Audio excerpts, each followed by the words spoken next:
Praise the Lord. Hallelujah. Welcome again to our Wednesday 15 minutes podcast. Remember, we started this series of teaching last week, Monday. Today is Wednesday, on the subject, divorce, the ball is in your court. Now, it's the season 2 of what I taught on divorce,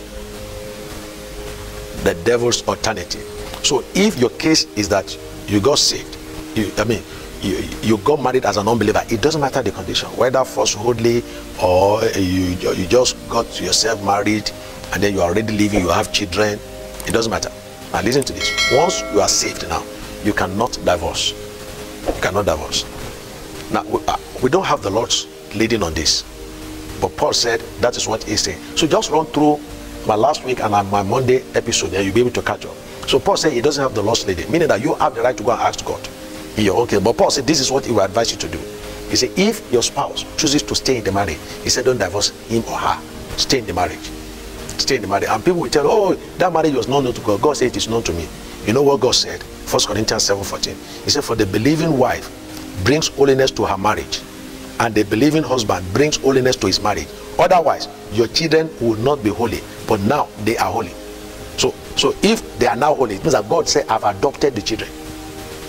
I've adopted the children. The Passion translation of 1 Corinthians 7:14 says, for the unbelieving husband has been made holy.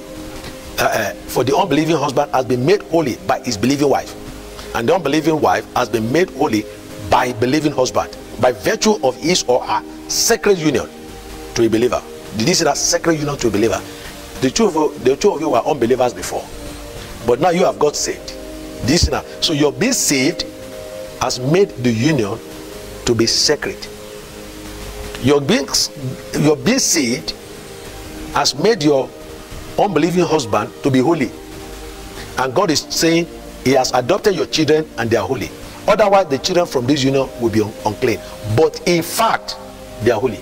So it means that your former marriage as two unbelievers, God says is known to me. You know why? Because you are not his son or his daughter. So God says he's adopting your children, he's making them holy. So don't let anybody tell you that your marriage was not known to God. God says it's known to me. God says it's not a sacred union. God is saying your children are holy. God says I've adopted them as my children. So what else do you need? Okay, let's continue from 1 Corinthians 7:15. But if the unbelieving depart, let him depart. A brother or a sister is not under bondage in such cases, but God had called us to peace. Has called us to peace. 7:15. Okay, the Passion translation says, but if the unbelieving spouse wants a divorce, then let it be so. In this situation, the believing spouse is not bound to the marriage, for God has called us to live in peace. Okay, now give the unsaved the option they choose, but don't go for any litigation. They can divorce you if they choose to, and you can remarry. In such a case, you are not bound by the law of marriage to remain single, according to Paul in that 1 Corinthians 7:15. Paul said, but if the unbelieving depart, let him depart. A brother or a sister is not under bondage in such case, because there is another case. The other case is the case of two Christians who now want to separate, who now want to remarry. No. But in your own case, Paul said you are not under bondage. You are not under the bondage to the law of marriage taught by Moses in Romans 7:13. Here how he put it: know ye not, brethren, for I speak to them that know the law, how that the law had dominion over a man as long as he liveth. For the woman which had an husband is bound by the law to her husband so long as he liveth. But if the husband be dead, she is loose from the law of her husband. So then, if while her husband liveth she be married to another man, she shall be called an adulteress. But if her husband be dead, she is free from that law, so that she is no adulteress, though she be married to another man. So if you are divorced by your unsaved spouse, so don't let anybody confuse you and say, you see, your unbelieving husband has divorced you. It is true that you are now a Christian, you cannot remarry, because if you remarry, you are still in you are still in adultery, according to Jesus in Matthew 19. Paul said you are not under that bondage. That law in Romans 7:1-3 is not applicable to you. It's not applicable to you. You know why? Because in your case right now, God does not recognize that marriage where the unbeliever has decided to divorce you. The unbeliever has decided to divorce.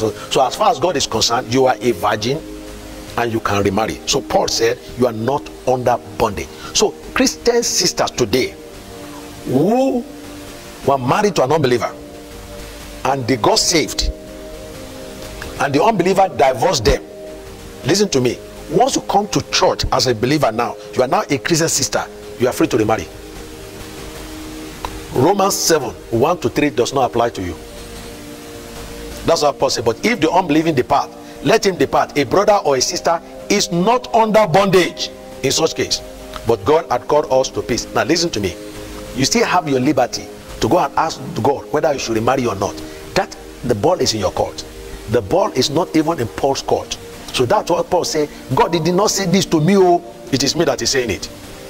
So I am now also telling you as a pastor, and from understanding of Paul's standing and God's also standing, that listen to me, if you are married to an unbeliever, an unbeliever divorced you, and now you got saved, and the unbeliever divorced you because you got saved, or you are divorced by an unbeliever and then you got saved, listen to me, don't go and reconcile back to the unbeliever. You are now a born-again Christian.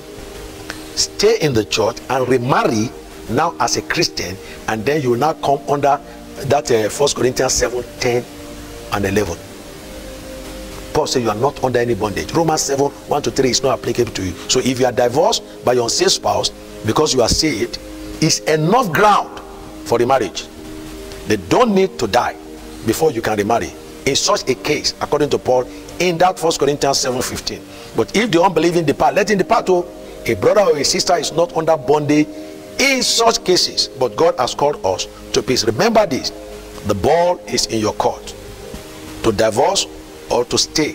We don't have a command of the Lord as pastors or church in your case, according to Paul in that 1 Corinthians 7:12-13.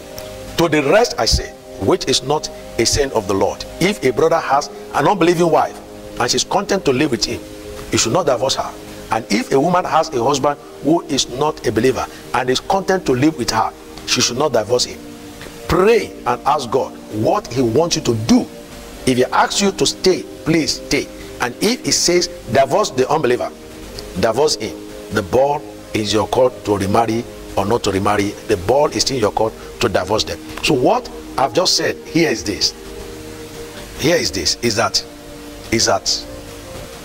a sister who got married as an unbeliever and is divorced because she is born again has the right for a marriage as a born again Christian. Paul says you are not under bondage. You are not under Romans 7:1-3. You are not under that Romans 7:1-3. You are not under that bondage. You are free to remarry. In other words, God did not recognize your first marriage. God is now recognizing this one now. So even if your husband divorced you and then you later got saved as an unbeliever and you came to church, you can remarry. That first marriage was not known to God. It was not known to God.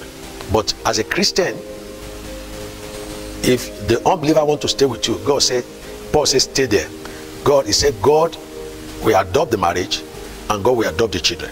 I love that. Okay, now you see, it is very important that we take the same side with Paul, which is going to explain what Paul later on said in that 1 Corinthians 7:16. Now the soul, listen to this, the soul of your unsaved spouse should be your main focus and not the marriage or the divorce. And that is why you should not be in a hurry to jump out of the relationship, because you are now saved according to Paul in that 7:16. Now what I'm saying is this. You see, it is very important that you don't leave this to your pastor or to your church, even as a new born again Christian. You can go to God and pray about it. But if you take this first option, it's beautiful. Take this first option. Take this first option. Now I like the first option. You know why I like the first option? It's because by Friday I will be also tidying up, and I will let you know that the souls is what we're interested in. The soul is what God is interested in. In heaven, there's not going to be marriage. Marriage is just for this earth. Now, listen to this. This is why I'm taking pause option. See, your focus should be on the soul of your spouse. So that's why don't be in a hurry to jump out of the wedding, out of the marriage. Don't allow the pastor to confuse you. Don't allow other Christians to confuse you. Don't allow the church to confuse you. Do you get what I'm talking about now? If you are confused and you need more clarity, ask what Paul said, then go and pray about it. But pause option is beautiful. Pause option is very simple. You are an unbeliever. You got saved. Your spouse wants to stay with you in the marriage. Stay ahead. And then you see what you can do for God next. That is what I'm going to be closing with. And that's what Paul closed with. You know what? Now, if you are also a husband and your wife is ready to stay in the marriage with you, go ahead. You are a husband, you are now saved, and your wife wants to stay in the marriage with you. Your wives wants to stay in the marriage with you. Stay. For the option that we're going to be considering on Friday from 1 Corinthians 7:16. This is very important. And this is going to be our focus. You know what? That is going to be our focus. That is why we are interested in you not being in a hurry to divorce. No. See, that is not, God didn't die for that. What God died for is those souls. God is interested in those souls. And that's why God said, if you stay in the marriage with the unbeliever, he said, number one, you have sanctified him.